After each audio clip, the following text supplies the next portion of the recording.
Okay, so now we're back for the 1-7 lesson here. We're going to work on, it's called portion control. So quote of the day says, the principal difficulty lies and the greatest care should be employed in constituting this representative assembly. It should be in miniature and exact portrait of the people at large. So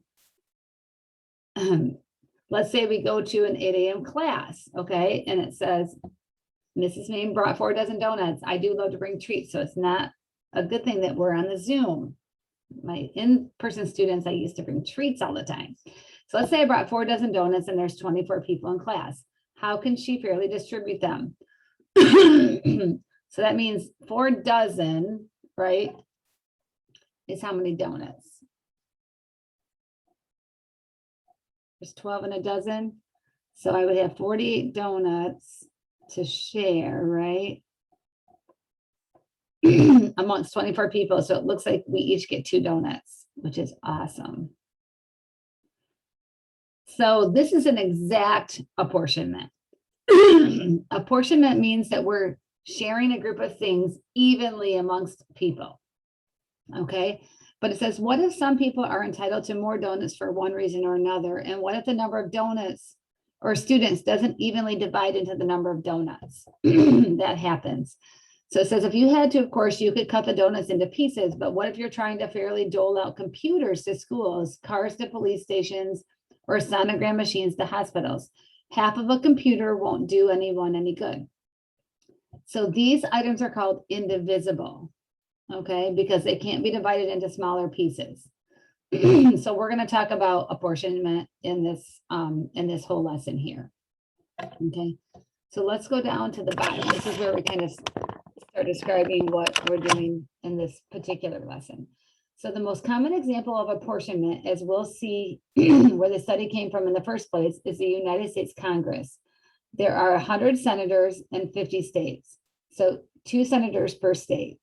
But in the House of Representatives, the number of representatives is based on the population of the state. There are 435 seats in the House, and they're divided according to population. For example, Florida has 25 seats, and Pennsylvania has 19, and Rhode Island only has 2. But that's because Rhode Island has a much smaller population. So why can't we just divide 435 by the population to find out how many representatives per person? Then multiply by the state's population, because it's against the law to divide politicians into pieces. So we still have to kind of allocate whole representatives. Almost every state would be entitled to a non-integer number of seats, which won't work. That's where apportionment comes in. Apportionment is the process of fairly assigning identical, indivisible objects among individuals entitled to shares that may be unequal. We just pointed out that the most logical way to attack dividing up the seats in Congress would be to divide the entire population by the number of seats. This would tell us how many people on average will be represented by one congressperson. This number is known as the standard divisor, and it plays a really important role in apportionment. So we'll highlight this formula next, but don't think about memorizing it. Think about what it means, and you'll have much better chance of understanding the lesson. Okay, so from now on in this lesson, we're going to say seats. And what we're really talking about are the individuals in those districts that are going to go represent. So just like we talked about here, the number of seats in Congress, that's what we're talking about. So the spots. So let's write that out. So the objects that we're dividing up are going to be called the seats in this case. If you work for a company where you have to divide out computers to share amongst people, then computers would be the objects that you're splitting up. And then in this case, the individuals in our thing that we're talking about today are called the districts. Just so we know there. So we'll get as much as we can done today. So let's flip the page here. So this is the one we're going to work on in this lesson, and it's going to carry through the whole lesson, so it's kind of nice. We're using this formula up here. The standard divisor for an apportionment process is the average number of people per seat. So we're going to take the whole population and we're going to divide by the number of seats. And that should tell us, this is where I keep reminding you that units are important. It's going to tell us how many people per seat. So how many people per representative, basically. Seats are the representatives of the House of Representatives. So it says a large city has 20 seats to be allocated proportionally among 5 districts. According to the population of each district, the populations of the districts in thousands are shown below. Sorry about that. So this says there's 32,000 people in District 1. There's 80,000 people in District 2, 41,000 in District 3, and so on. So there's a total of 240,000 people in the city. Explain why it wouldn't be fair just to assign 4 representatives to each district. So if we had 20 seats and we divided evenly amongst the 5 districts, why can't we just say, okay, so each district gets 4 representatives? Why wouldn't that be fair? Some cities have some districts have way larger populations than others. Okay, so some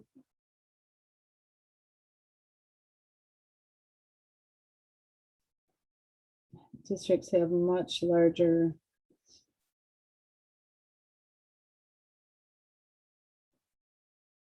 populations. So for instance, District 2 has 80,000 people to represent, right? And District 3, well, let's say District 5 only has 20.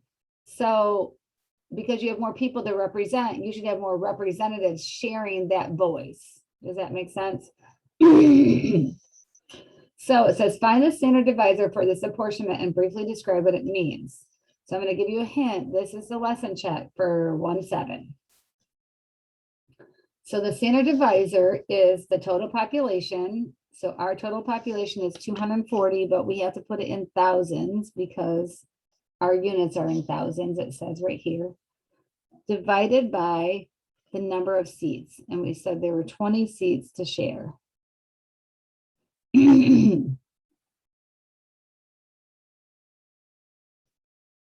This is our standard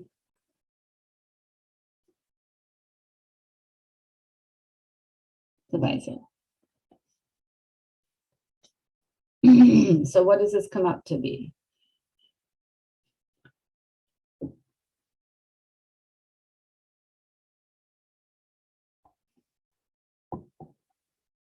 Uh, 12,000.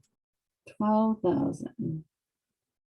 So 12,000 people per seat. Okay, so you're going to need that for the lesson check 1-7. Everybody following so far? Brandon, Carter?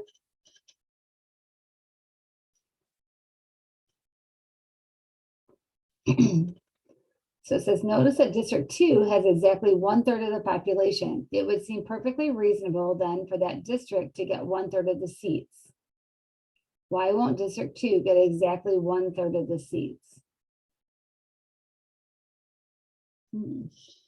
Because 80,000 out of 240 is 1/3 of the population. So they should get 1/3 of the seats.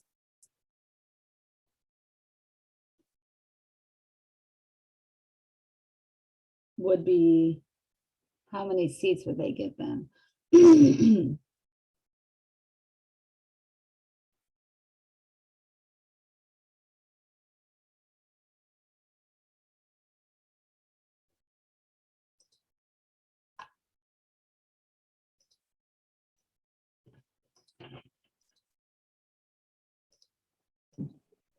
So if we did 6.6. yeah, so if we said 1/3 multiplied by 20 seats, that means we would have to give them, oh, somebody's here, 6.67 seats. So I'm gonna let you keep working for a minute, and I'm gonna go.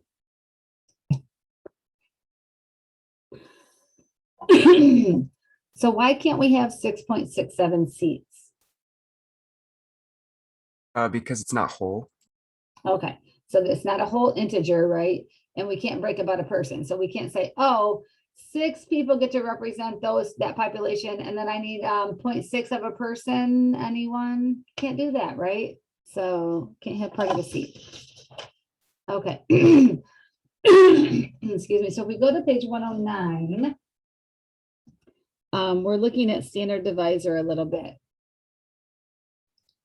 And I'll share my seat here. So it says, describe what this calculation represents in an apportionment problem. Population of the district divided by total population times the number of seats. So the solution to A is the fraction represents the percentage of the total population that lives in a particular district. When you multiply that percentage by the total number of seats, the result should be the number of seats that should be allocated to that particular district if fractional portions of seats were allowed. So that's like the 6.67.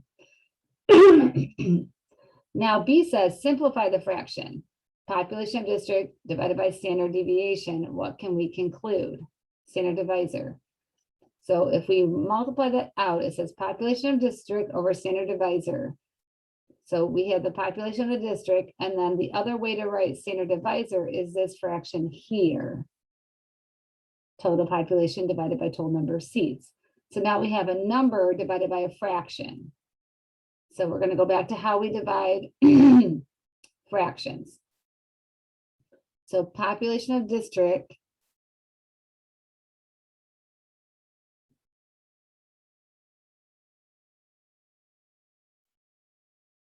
is really its own fraction over 1, right? And then we have the total population divided by total seats. So, and don't worry, you're not going to have to redo this every time. We're just kind of getting you to the basic formula.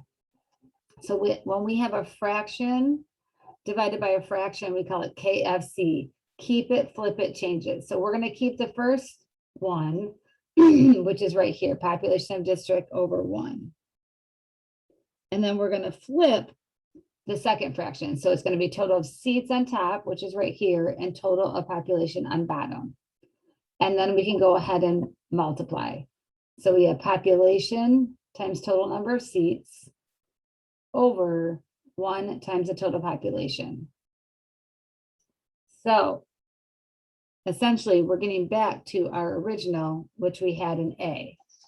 The population of out of the total, which is the percent times the total number of seats. So essentially, we just proved that these are the same. So we can just say the population of the district and divide by the standard divisor, and that should give us the number of seats.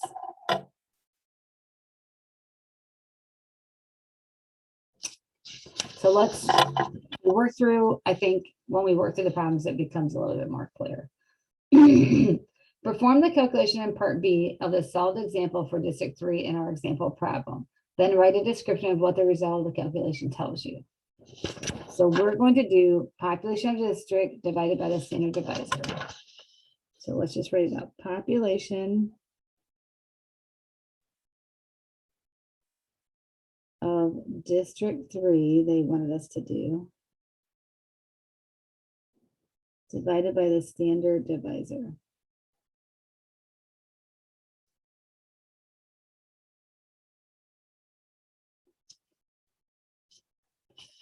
And the population, excuse me,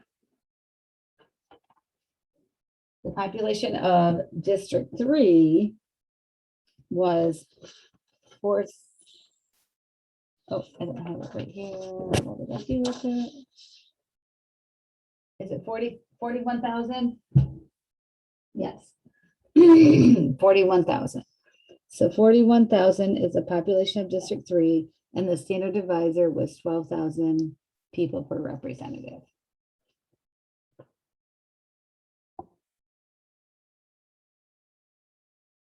Okay. Everybody with me so far?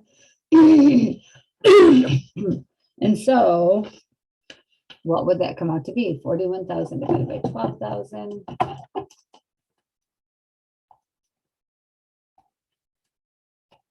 Comes out to be 3.416.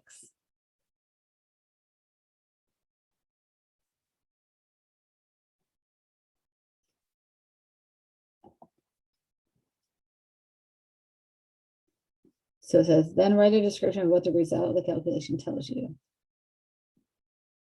So District 3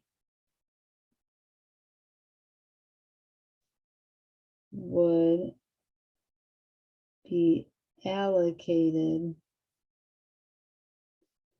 3.416 of the 20 seats. But we can't have 3.416 of a person, so that's really not going to work, but that is what we're saying.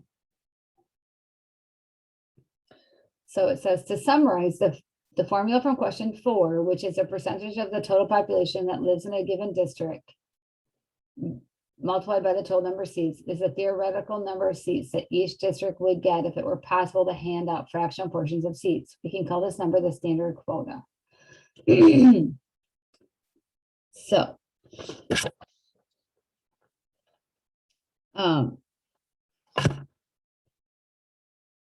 so we could also have looked at 41,000 out of the 240,000 to see what portion that would be. 41,000 divided by 240,000. So it's about 0.17 or 17% of 20 seats. And so that's how we would also get the 3.416. So those are the two ways to look at it. So the standard quota. So what we're going to use for the standard quota is the population of the district divided by the standard divisor. What we did up here, 3.416. Find the standard quota for each district in the city described on page 108. Okay, so I'm going to make a little table here because they didn't provide one for us. So we're going to write district and we're going to write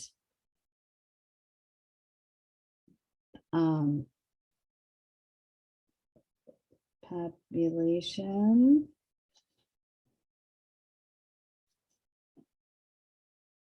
and then we're going to write standard quota.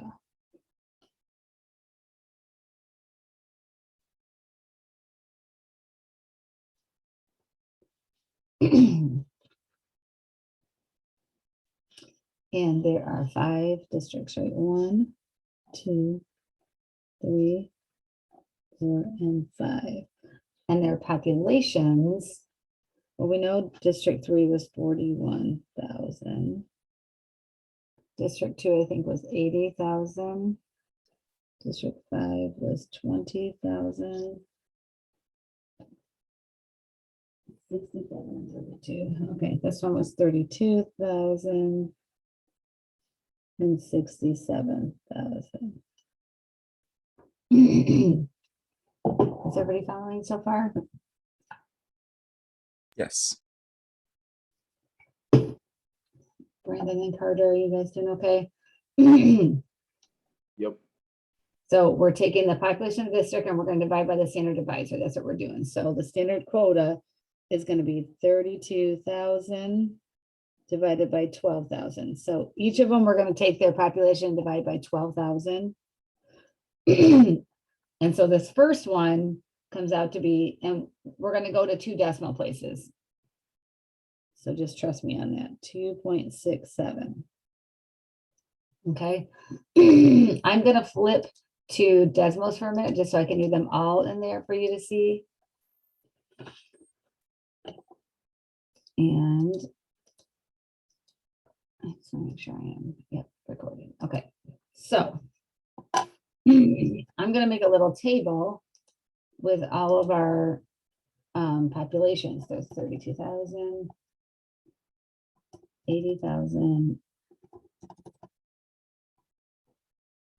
60, is it 67,000? Is that one right? Yeah. Okay, and then I'm going to go over here and I'm going to say X1 divided by 12,000. So there is our standard divisor for each of our groups. And you're going to have to do this for the second part of your project. So that's why I want to kind of make sure that we're walking through this, and I can answer questions through next Monday. I'll be around through next Monday to answer some more questions. Okay, so the first one we have was 2.67. District 2 is going to be 6.67. 3 is 3.42. 5.58 and 1.67 if we round to 2 decimal places.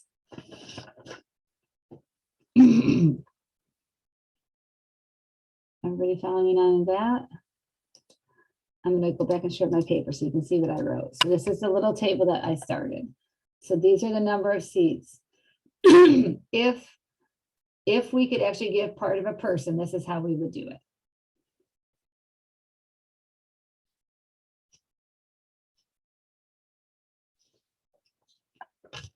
Is everybody okay to move on? Yes.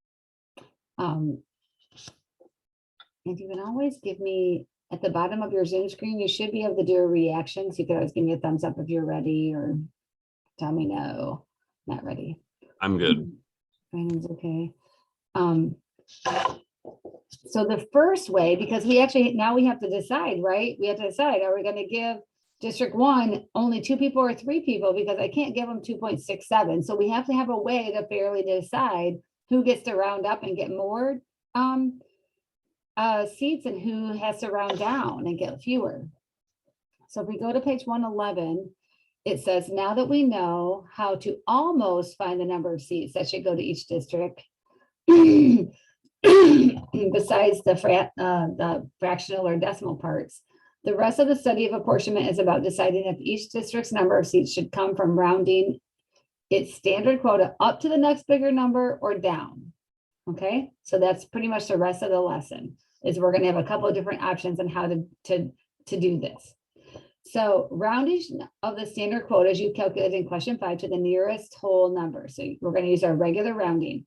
Then add the results and explain why that won't work as the number of seats assigned to each district. So I'm just going to write for myself, see page 110. I'm going to go back to the table that we just made and do that. Okay, so rounded. And they told us to round to the nearest whole number. So we're going to use natural rounding.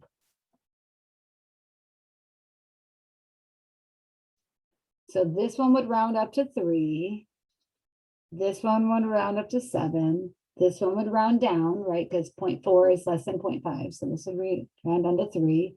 This one would round up to 6. And this one would round up to 2. And the total would be 10, 19, 21. So is that too many or too few? Too many. Too many. Okay, so 1 too many. Okay, so we have to figure out a way. Somebody that rounded up is going to have to round down, right? We have to have a way to do that. So question 6 shows that simply rounding each standard quotient to the nearest whole number isn't a reliable method. This realization dates back to at least 1790, when both Alexander Hamilton, he was the first Secretary of the Treasury, and Thomas Jefferson, who turned out to be one of our presidents, right? They came up with ways to do this. Okay, so the methods of apportionment that we're studying are all based on first calculating the standard quota, which we did, then deciding whether to round up or down. For any district, the lower quota is the result of rounding the standard quota down to the next lower whole number. The upper quota is a result of rounding up. Okay, so I'm just gonna fill in our standard quota that we should do if we could use decimals for each of the 5. So we had 2.67, 6.67, 3.42, 5.58, and 1.67. So the lower quota is basically just cutting off the decimal. So 2, 6, 3, 5, and 1. The upper is if we were to round them up to the next. So then you just add 1. So 3, 7, 4, 6, and 2. Is everybody with me so far?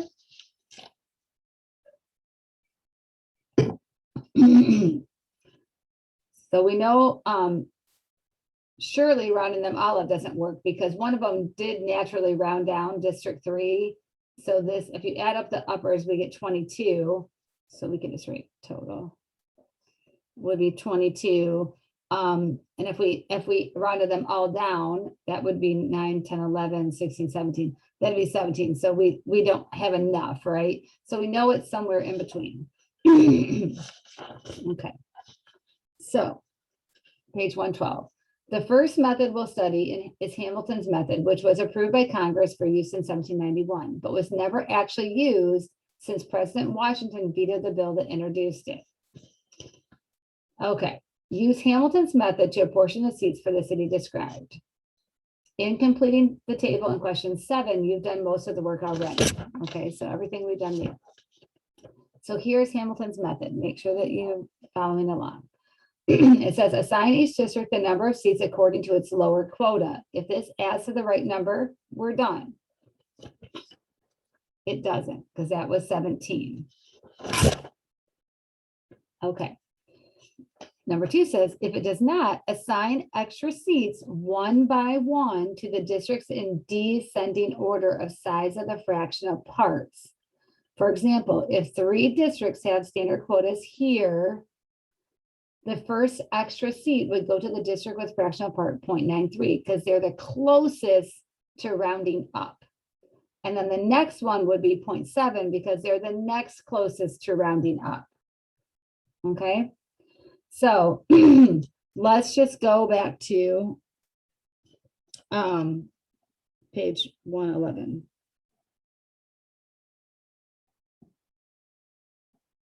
Okay, so we can do it right on our table. Everybody okay with that?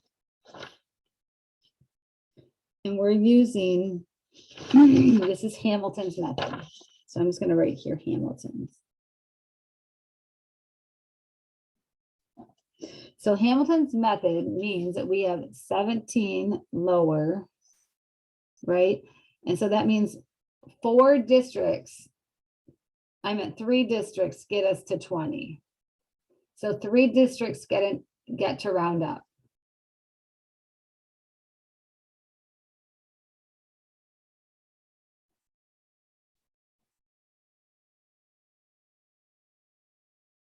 Is everybody following me so far?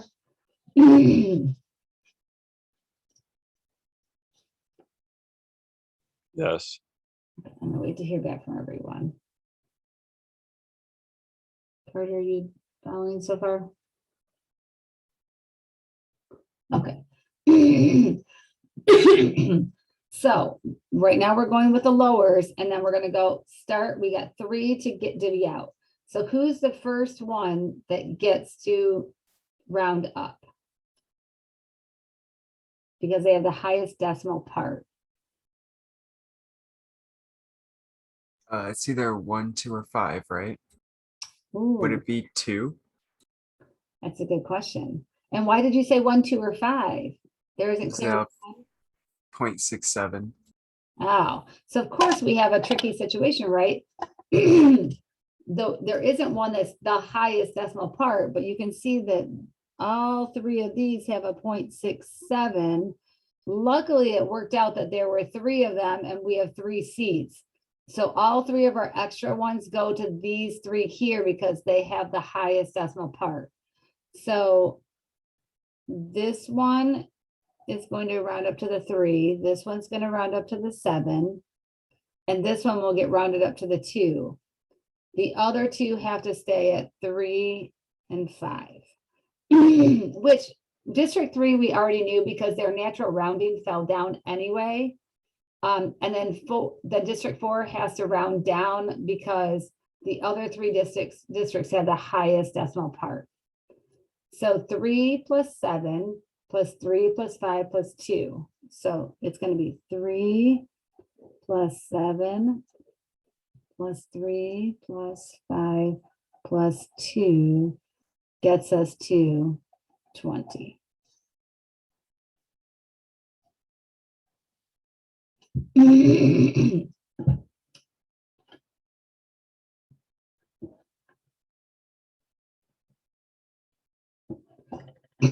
Everybody following so far?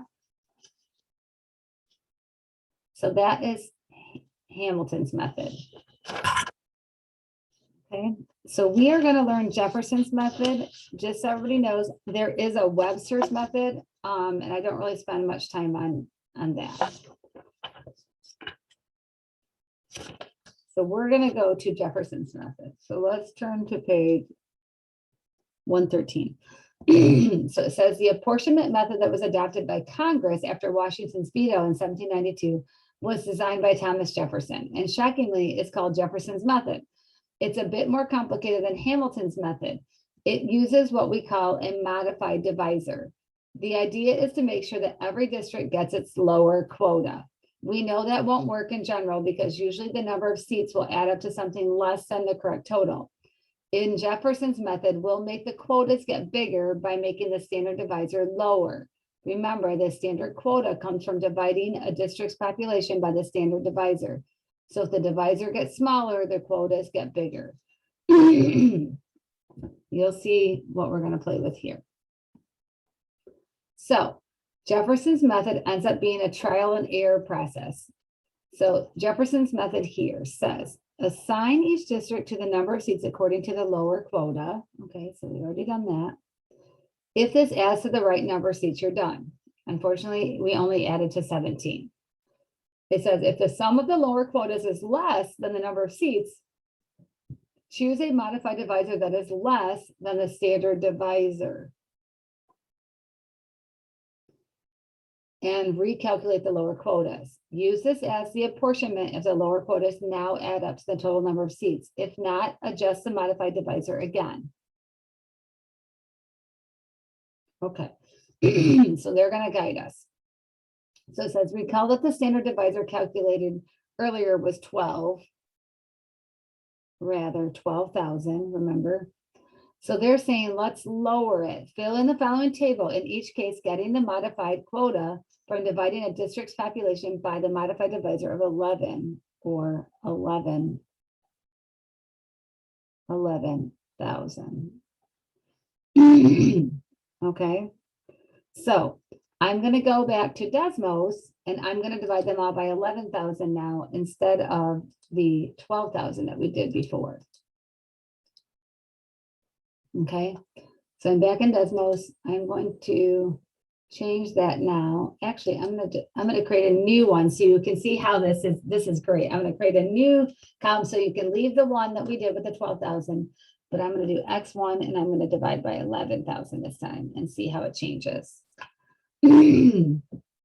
So we're really looking to see, right, who is going to naturally round up. So if we naturally went with a natural rounding down here, it'd be 2, 6, 3, 5, and 1, and we needed 3 of them to round up.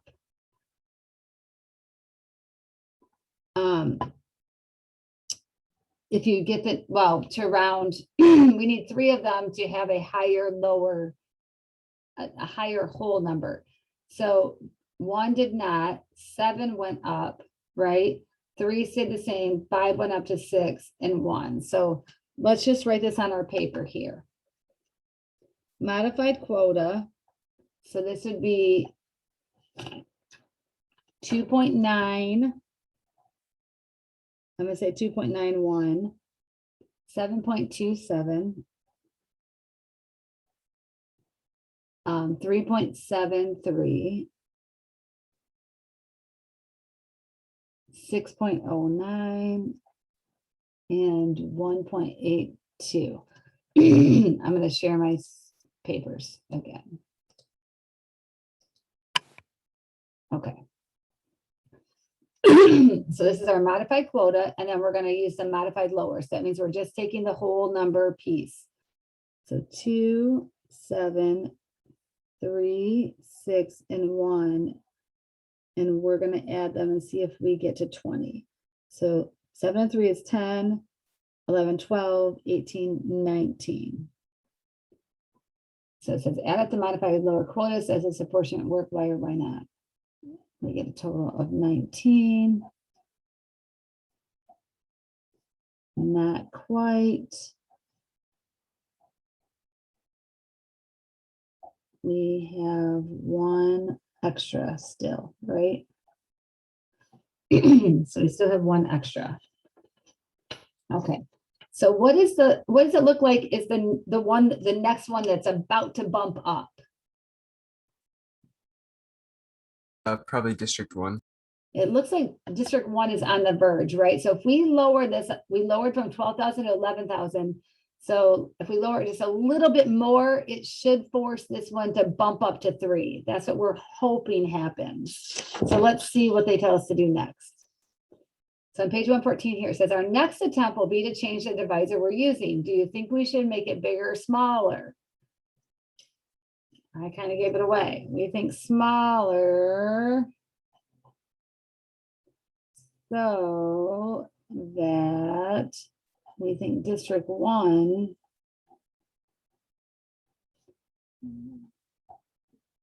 bumps up to 3.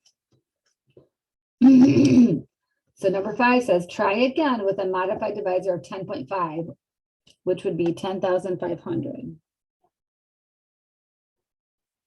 Does the apportionment work? Okay, so I'm going to go back to Desmos, and we're doing great on time. Is everybody doing okay on time? 5 more minutes, we should be done. So I'm going to do another column here. This is exciting that we're using Desmos. So X1 divided by 10,500. And I'm going to save this and put this in a link in JetNet when I put the recording up. Okay, so I'm going to write these out, the modified quota. So did it round up?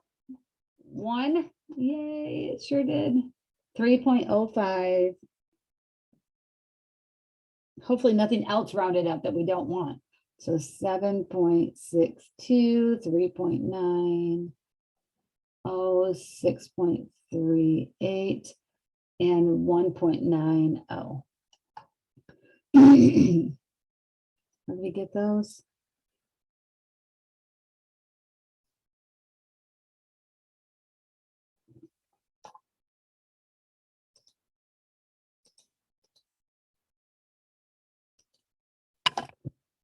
So if we write those in on number 5 and then use the lower quota, which is just the whole number piece. So 3, 7, 3, 6, and 1, we get 20.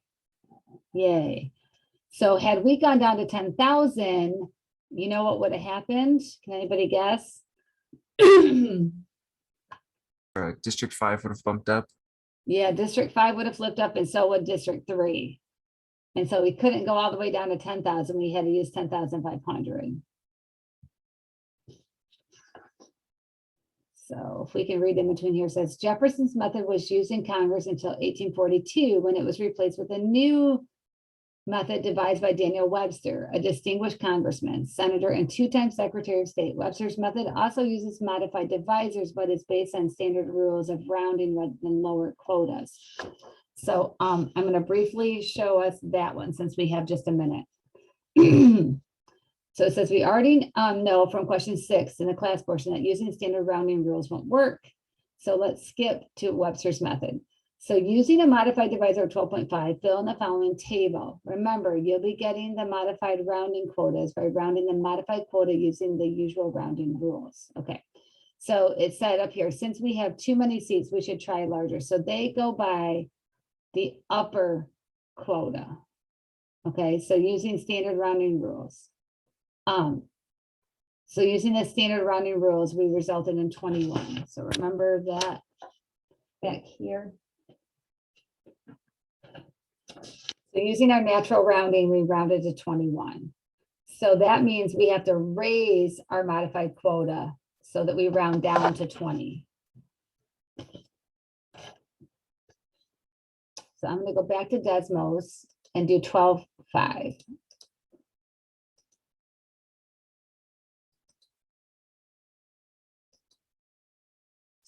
I'm going to change this 11,000 here for just a minute. Oh, geez, I don't want to do that. I'm going to do a new table real quick. So 32,000, 80,000.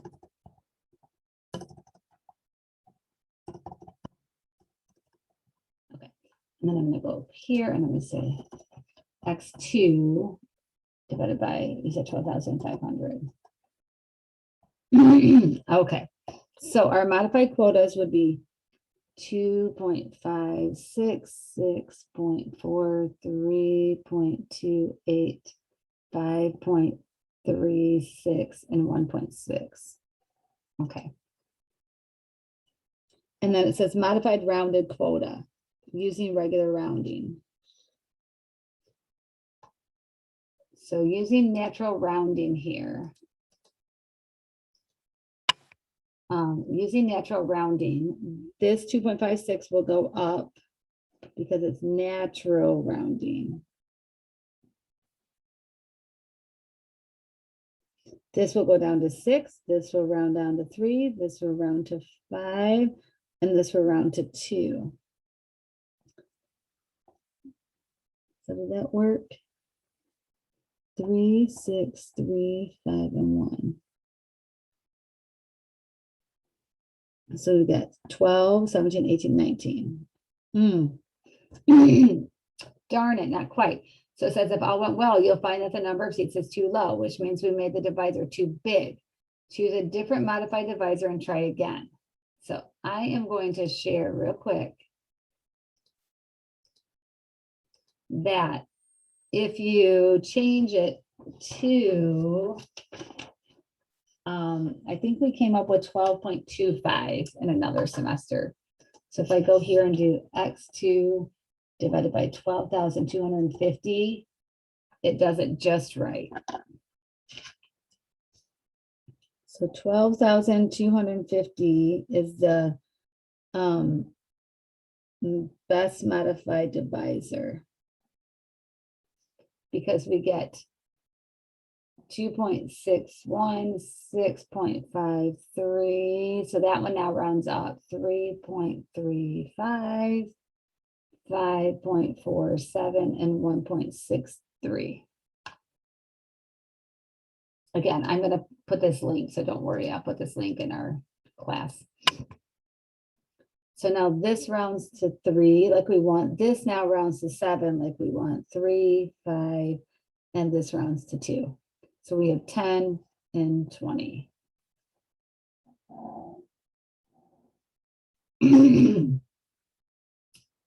So there is the Hamilton, Jefferson, and Webster. They go in alphabetical order. H, J,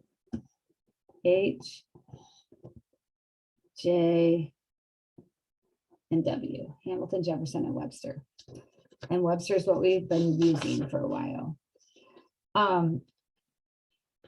And if you want to look at 8, 9, 10, and 11, they just kind of have you think about what things can you actually evenly divide. And I will have the full video out and available on my YouTube videos in the next couple days. Any questions from anyone before we go? No, I think I'm good. And Not a question, but I hope you have a great day today. oh, okay, you do have a question? Nope, it's not a question. I want you to have a great day today. Oh, thanks. You too. Thank you. Carter, you have any questions before I go? I think I'm good. Yeah, No, I'm good. And if anybody wants to schedule like an extra session, I've got some meet and greet times. Even if you've already done your meet and greet, you can go in and just sign up for a Sign Up Genius meet and greet time. For this weekend, I've got times available. And if there's not a time that works, just let me know. I'm happy to schedule some time. Monday between 2:30 and 4, I can do Zooming. I have that in my student hours that I have listed on JetNet. So if you want to schedule a time there, I can Zoom with you and answer questions. I don't want you to feel like I'm leaving you high and dry. You can also schedule tutoring through the CSS website by searching on the JC website in the search box tutoring center, and it will walk you through signing up for a tutor. I have a link on the JetNet as well on how to get to a tutor. And Megan can walk you through this. But yeah, if you want to walk through some of this and you want to come and get help with me yet this weekend, schedule a time. I've made some times available. Otherwise, have an awesome day. Thank you too.